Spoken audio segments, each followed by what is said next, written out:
आता या प्रेसच्या माध्यमातून आपल्या सर्वांना काही गोष्टी सांगायच्या। एक तर आपल्या सर्वांना माहिती आहे, युवा संघर्ष यात्रा ही आता आपण महाराष्ट्र धर्मासाठी, युवांच्या हितासाठी, महाराष्ट्राच्या नागरिकांच्या हितासाठी ही काढलेली आहे। आज या यात्रेचा चौथा दिवस। 2 ऑक्टोबर रोजी आदरणीय पवार साहेबांची चर्चा करून आज युवा पिढीमध्ये असणारी खतखत, युवा पिढी समोर असणारे प्रश्न, अडचणी याच्यावर कुठेतरी सरकारचं लक्ष हे आपण केंद्रित केलं पाहिजे। तसंच याच्यावर कुणीतरी बोललं पाहिजे। आज शेतकऱ्यांच्या अनेक अडचणी आहेत, कष्टकऱ्यांच्या अडचणी आहेत, छोट्या मोठ्या व्यावसायिकांच्या अडचणी आहेत, विद्यार्थ्यांच्या अडचणी आहेत। मग याबाबत सरकारचं लक्ष वेधून या अडचणी आपल्याला कशा सोडवता येईल अशी चर्चा जेव्हा आदरणीय पवार साहेबांबरोबर झाली तेव्हा त्यांचं मत आलं की आज या महाराष्ट्रातली जनता संघर्ष करत आहे, युवा संघर्ष करत आहे। यांचा जो संघर्ष आहे तो खूप मोठा आहे। या संघर्षाचं प्रतीक म्हणून जर तुम्हाला काहीतरी करता आलं त्याचा तुम्ही विचार करा, लोकात जावा, लोकांशी चर्चा करा। जे मुद्दे तुमच्याकडे आलेत ते तेवढेच नसतील, अजून अनेक मुद्दे तुम्हाला लोकांमध्ये गेल्यानंतर कळतील। मग हे सांगितल्यानंतर 3 ऑक्टोबर रोजी आम्ही सर्वांनी मिळून पत्रकार परिषद घेतली आणि आपण युवा संघर्ष पदयात्रा काढत आहोत असं जाहीर केलं। 9 ऑक्टोबरला आपण अजून एक पत्रकार परिषद घेतली आणि मग आपण कुठल्या दिवशी यात्रा सुरू करणार आहोत, ती कुठल्या कुठल्या तालुक्यातून जाईल, त्याचं स्वरूप काय असेल, त्याच्याच बरोबर आपण कुठले मुद्दे घेत आहोत हे त्या प्रेस कॉन्फरन्समध्ये आम्ही सर्वांनी मिळून सांगितलं। आणि मग ठरल्याप्रमाणे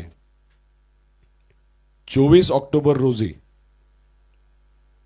पुण्यामध्ये आपण आशीर्वाद यात्रा दसऱ्याच्या निमित्तानं काढायची। त्या यात्रेमध्ये युवा मोठ्या संख्येने येतील, त्यांचे प्रश्न प्रामुख्याने आपण मांडतच आहोत। आणि मग आदरणीय पवार साहेब तिथे येऊन आपल्या सर्वांना संबोधित करतील असं ठरलं होतं। आणि त्या पद्धतीने तुम्ही जर बघितलं तर 24 ऑक्टोबर रोजी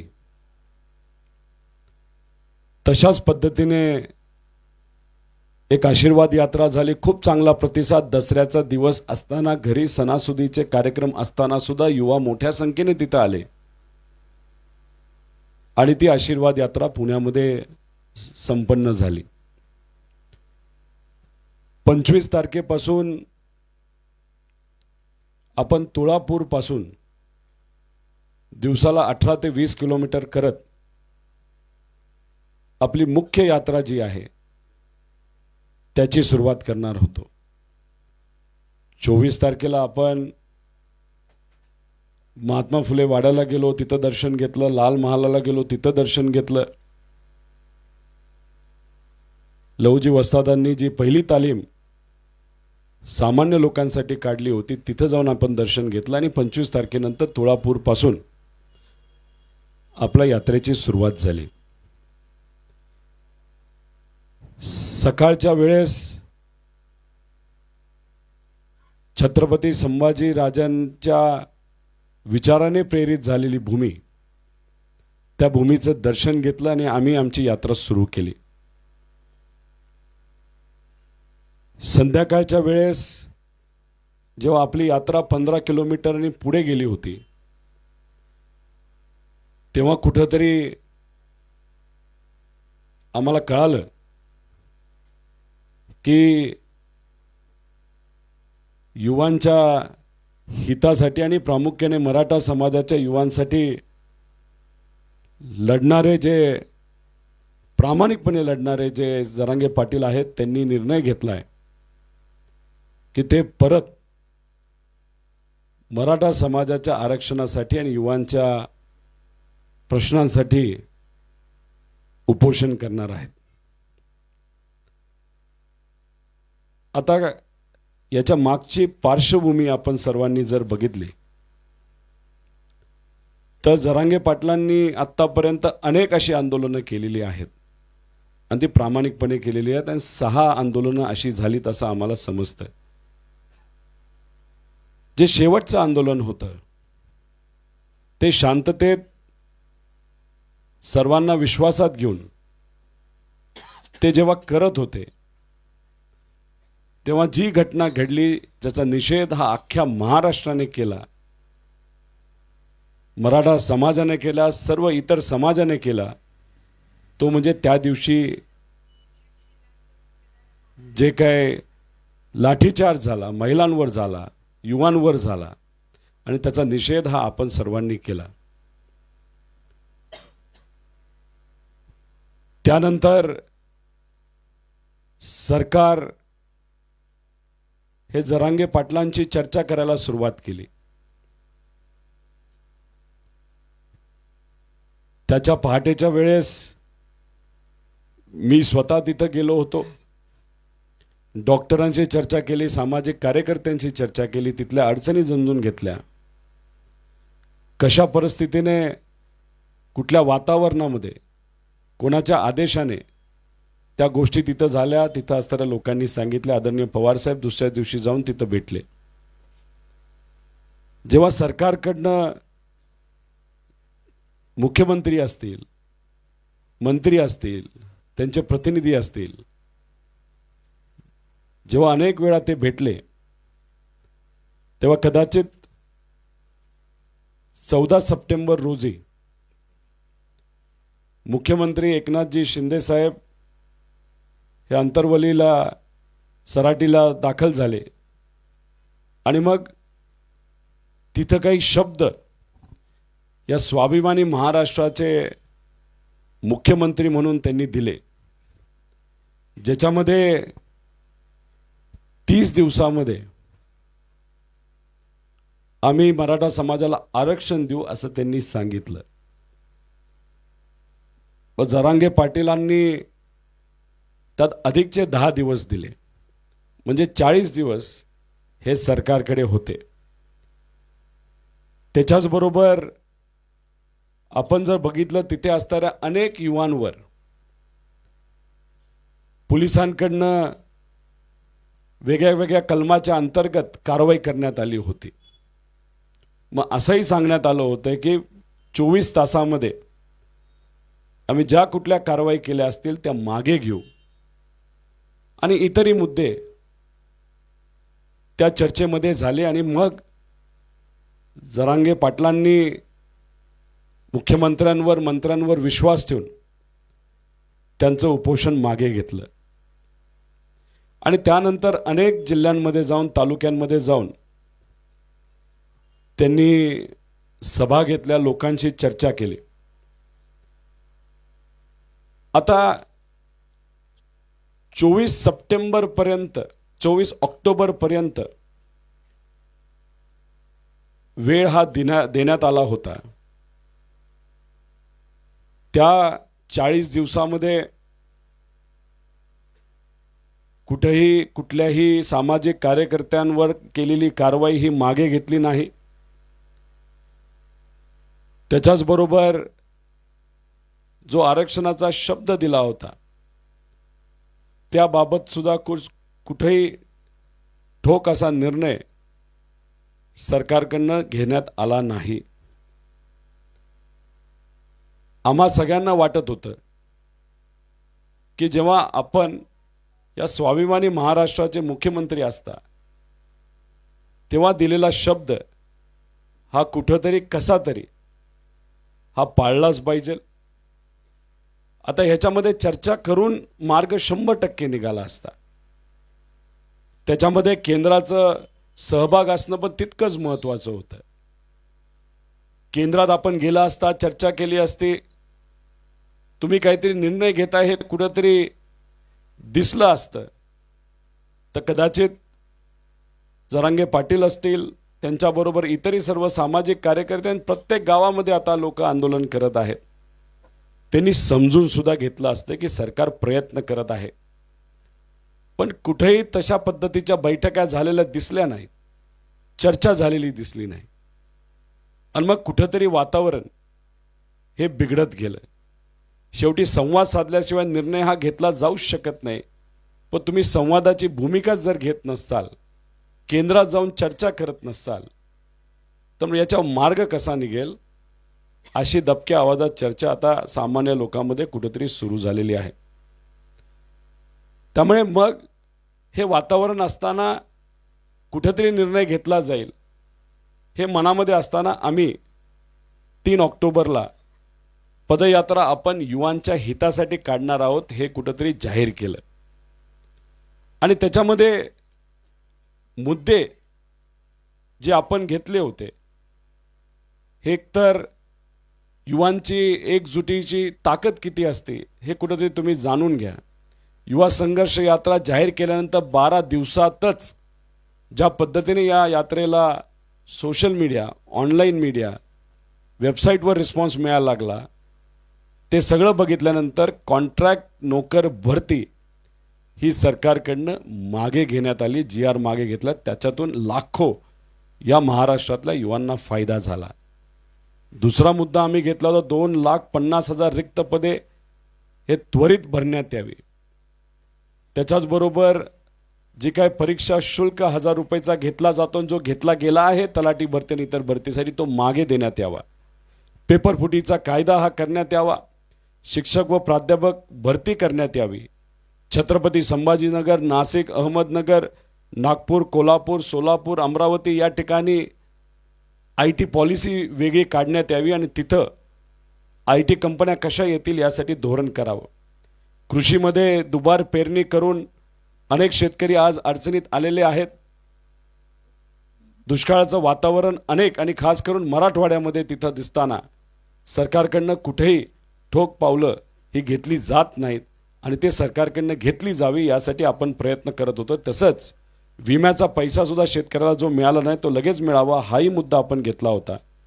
त्याच्याचबरोबर मराठवाडा भागासाठी आत्महत्याचा जो रिसर्च केला गेला, ज्याच्यामध्ये शेतकरी आत्महत्या करण्याचा विचार करतोय तसं डॉक्युमेंटसुद्धा एका अधिकाऱ्याने दिलं होतं, त्याच्यावर त्वरित सरकारकडनं निर्णय घ्यावेत असाही मुद्दा आपण घेतला होता. शाळा दत्तक योजना रद्द करावी, सामूहिक शाळा योजना रद्द करावी. सारथी, बार्टी, महाज्योती व TRTI या संस्थेना प्रत्येकी 1,000 कोटी रुपये त्याच्यामध्ये देण्यात यावे. तसंच विद्यार्थ्यांना वेळेवर स्कॉलरशिप मिळत नाही ती मिळण्यात यावी. दिव्यांग व्यक्तीला सुद्धा मदत व्हावी. त्याच्याचबरोबर कायदा व सुव्यवस्थेमध्ये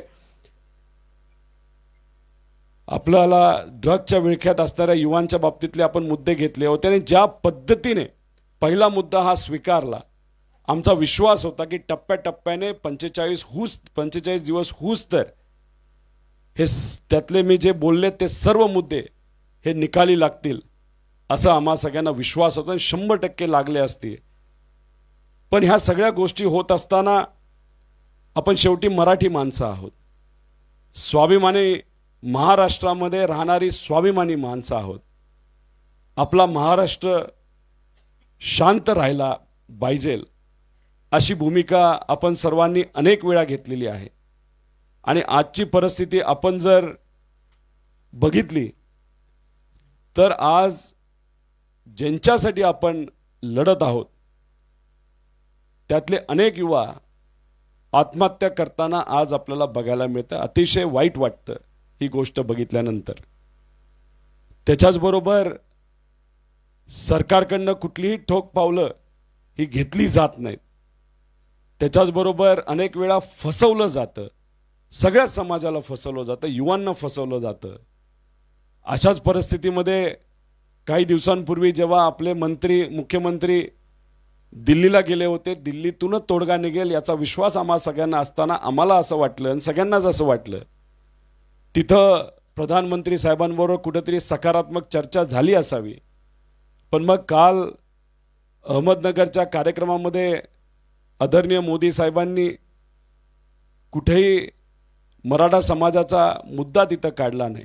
त्यांनी फक्त एक वाक्य वापरलं असतं की मराठा समाजाच्या युवांना मी विनंती करतो की आपण ह्याच्यावर विचार करत आहोत, आपण स्वतःची काळजी घ्या, आम्ही लक्ष ठेवून आहोत, कुणीही चुकीचा निर्णय तिथे घेऊ नका, जरांगे पाटलांची तब्येत ही आमच्यासाठी महत्त्वाची आहे.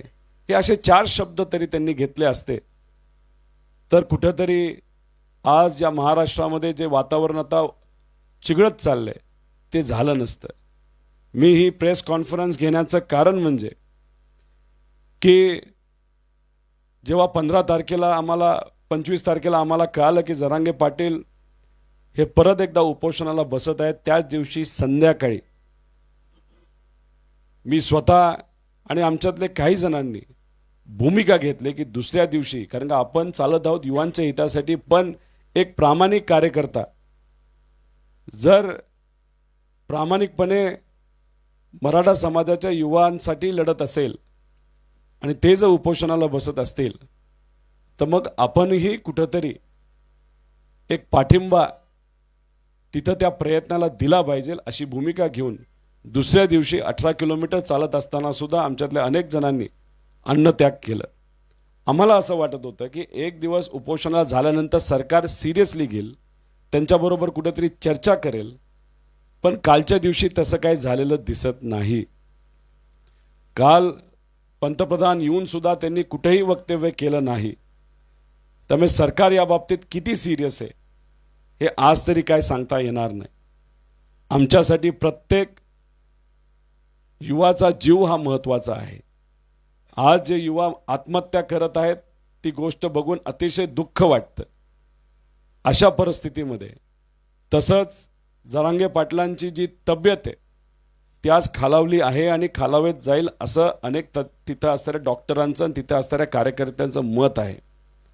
ह्या सगळ्या गोष्टीकडे बघत असताना मनामध्ये हा विचार जेव्हा आमच्या येत होता, आमच्यातली चर्चा होत होती, म्हणूनच तुम्ही जर बघितलं आज दुपारचा जो टप्पा होता तो आम्ही पूर्ण केला नाही.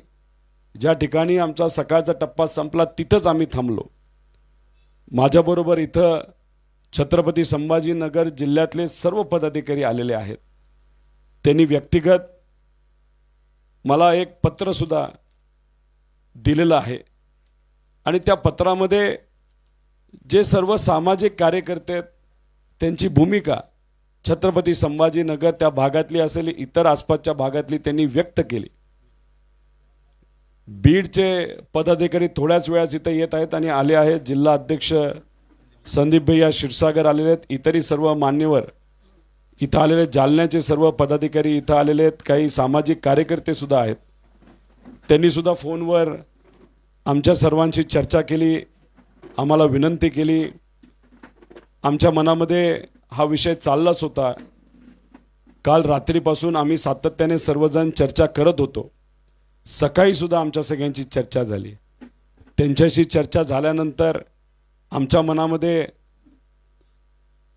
त्याबाबत एक विचारसुद्धा होत होता आणि मग आज इथं ह्या सर्व जालना असेल, बीड असेल, छत्रपती संभाजीनगर असेल, परभणी असेल, हिंगोली असेल, तसंच पश्चिम महाराष्ट्रातले अनेक इथं देवदत्त भाऊ निकमसुद्धा आहेत, इथं पवारताई आहेत, पुणे जिल्ह्यातले पदाधिकारी भेटले.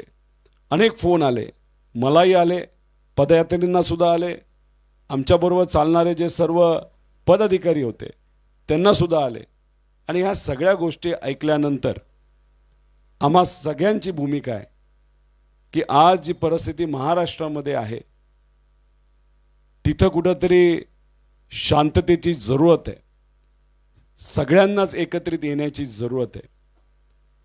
जे आज युवा पिढीसाठी लढत आहेत त्यांना कुठंतरी आपल्या सर्वांना पाठिंबा हा दिलाच पाहिजे.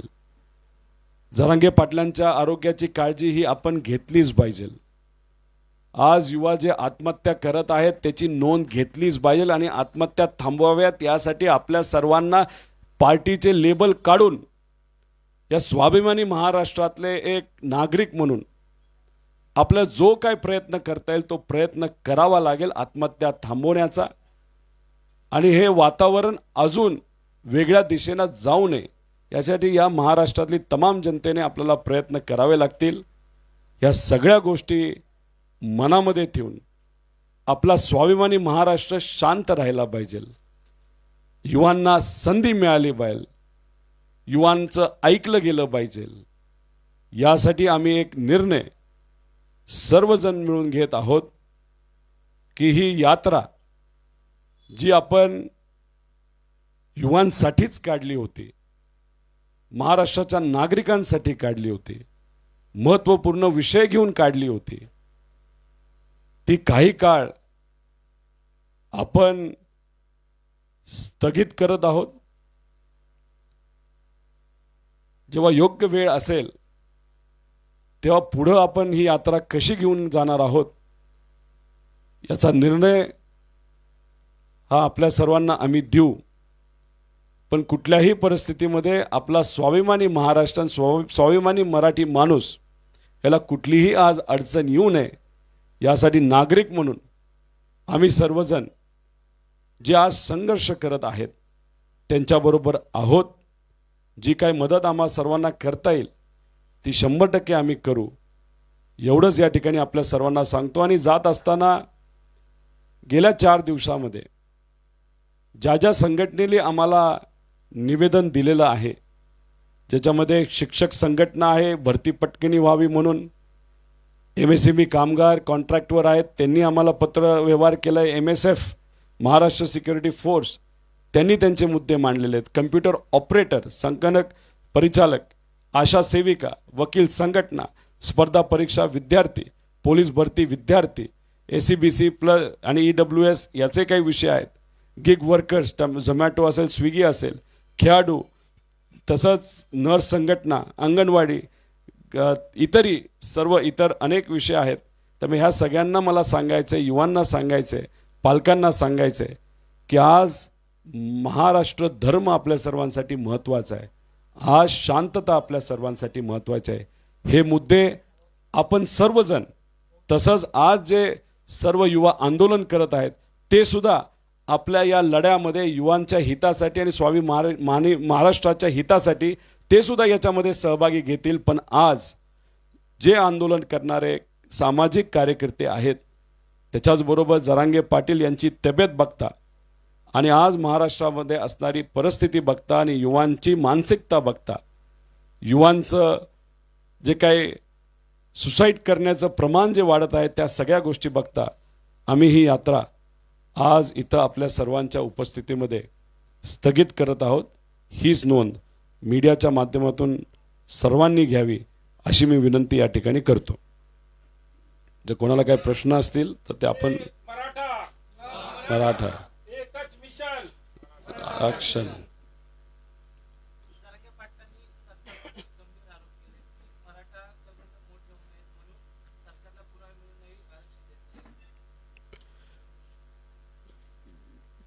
त्यांचा अभ्यास त्या बाबतीत नक्कीच चांगला असावा.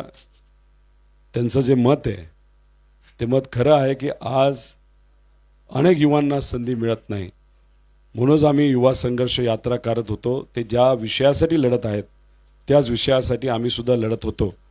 त्यामुळे आज ज्या पद्धतीचं राजकारण या महाराष्ट्रामध्ये होत आहे, मुद्द्यावर कुणी बोलत नाही, खोटी आश्वासनं दिली जातात. आम्ही सातत्याने हेच सांगतोय की जेव्हा जालन्यामध्ये लाठीचार्ज झाला होता त्याची एन्क्वायरी ज्युडिशियल एन्क्वायरी व्हायला पाहिजे होती. त्याची शासकीय एन्क्वायरी होऊन होत नाही. मार्ग कुठलाही निघत नाही. हजारो एन्क्वायऱ्या अशाच पडीक आहेत. मी स्वतः याच्यावर अनेक वेळा बोललेलो आहे, मीडियामध्ये बोललेलो आहे. जेव्हा जरांगे पाटलांची खूप मोठी अशी सभा ज्याच्यामध्ये लाखो लोक आली होती, तिथं इंटरनेट बंद केलं होतं, फेसबुक बंद केलं, तेव्हा मीच बोललो होतो. भूमिका आपण घेत असतो, त्यांची भूमिका योग्यच आहे. आज या महाराष्ट्रामध्ये परिस्थिती बघता तर युवकांना संधी कुठेही आज मिळत नाही आणि त्याच मुद्द्यावर आज खऱ्या अर्थाने बोलण्याची जरूरत आहे.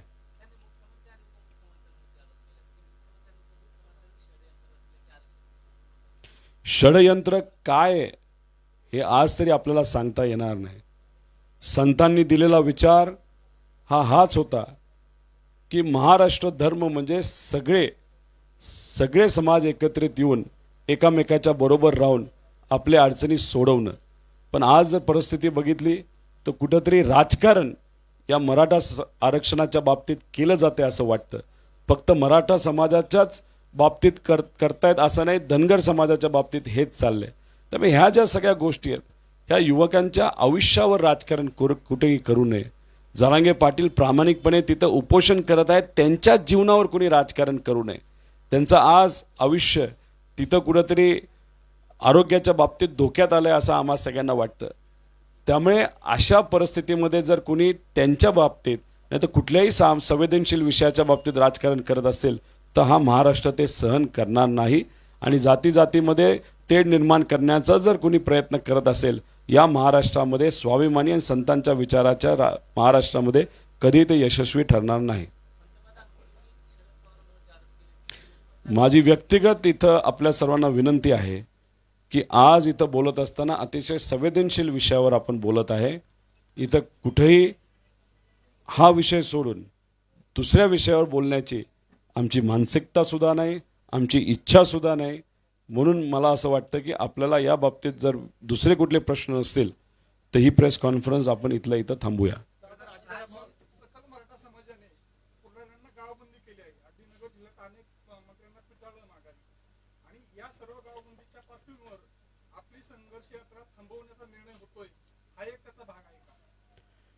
गावबंदी आहे म्हणून ही संघर्ष यात्रा थांबवली जात नाही.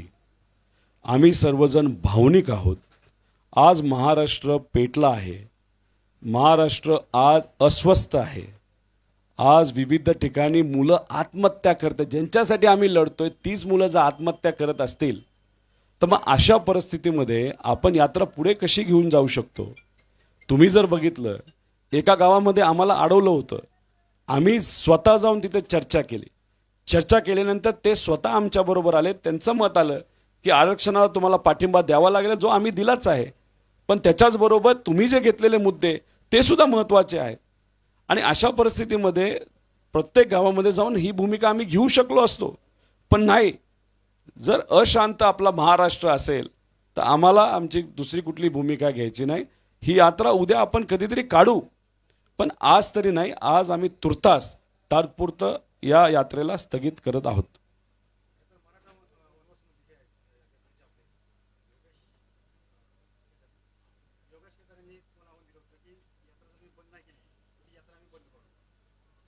हे बघा, हे सर्व सामाजिक भावनिक युवा आहेत.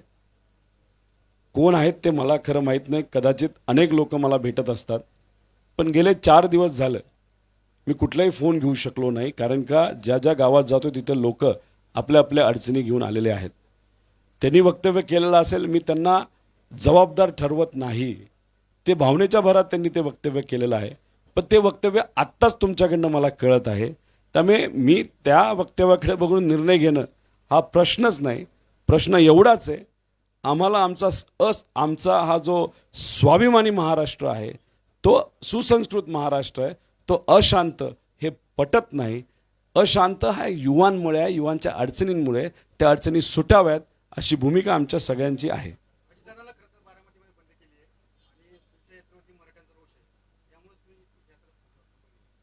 मी माझी भूमिका इथं सांगितलेली आहे.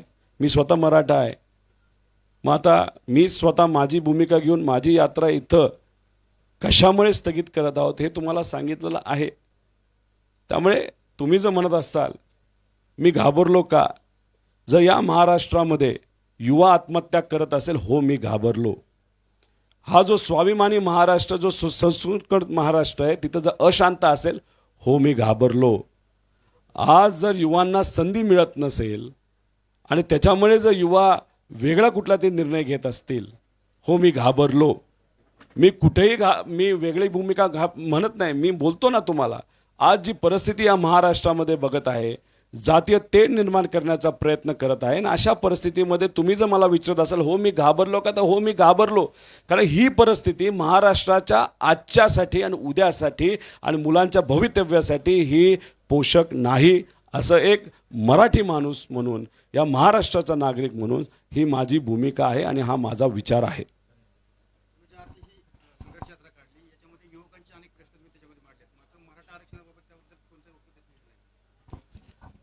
टी व्हीवर अनेक वेळा मी भूमिका घेतलेली आहे. सभागृहामध्ये मी मुद्दे मांडलेले आहेत आणि हे जे सर्व मुद्दे आहेत ते इथंच संपणार असं नाही. जेव्हा अधिवेशन घेतलं जाईल तेव्हा आम्ही 100% मांडू. आणि अजून एक माझी व्यक्तिगत मागणी आहे. मी स्वाभिमानी महाराष्ट्राच्या विधानसभेचा एक सदस्य आहे. माझी सरकारला एक मागणी आहे.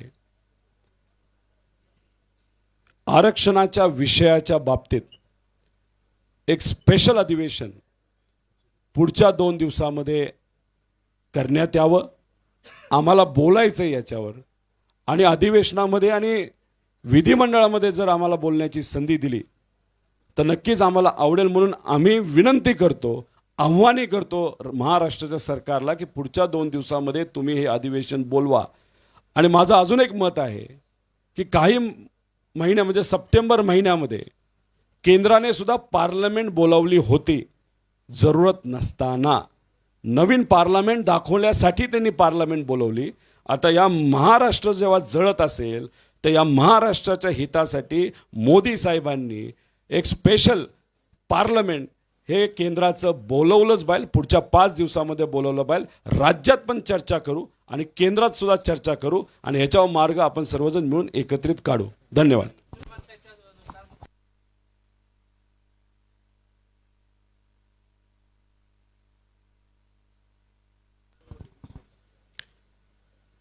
तुम्ही जर बघितलं तर मोदी साहेब काल येऊन गेले. परवा मुख्यमंत्री उपमुख्यमंत्री दिल्लीला गेले होते. पण आज टी व्हीवर काय चर्चा चालू आहे की 7 मंत्रीपद भाजपला मिळणार, 5 मंत्रीपद शिंदे गटाला मिळणार आणि 3 मंत्रीपद हे अजितदादांचे जे काही आमदार आहेत त्यांच्यातल्या काही लोकांना मिळणार.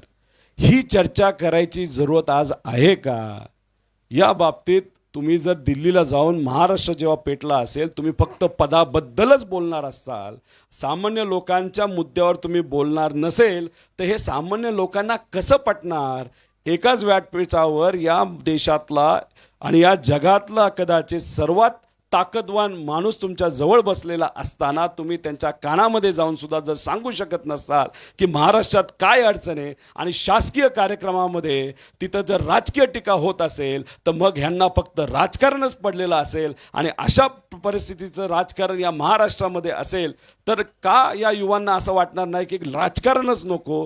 त्यामुळे ह्या सगळ्या नेत्यांनी ही भूमिका मनामध्ये ठेवली पाहिजे, सत्तेत असणाऱ्या लोकांनी सुद्धा आणि सत्तेत नसणाऱ्या लोकांनी सुद्धा, की मुद्द्यावर बोलायचं शिका. कारण का आज युवा पिढीला मुद्द्यावर बोलणं महत्त्वाचं आहे. आणि आजचा मुद्दा आहे की महाराष्ट्र आज जळतोय.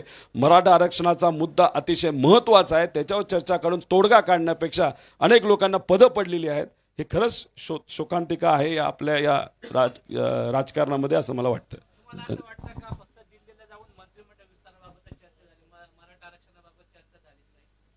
काल देशाचे प्रमुख महाराष्ट्रामध्ये येऊन जर आरक्षणाच्या बाबतीत एक शब्द सुद्धा काढत नसतील तर मग त्याच्या आदल्या दिवशी कुठलीच चर्चा या बाबतीतली झाली नसावी हेच सिद्ध होतं ना.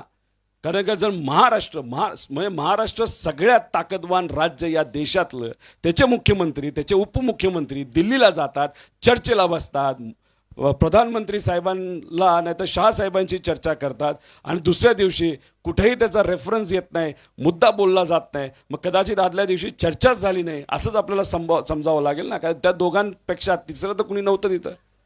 धन्यवाद.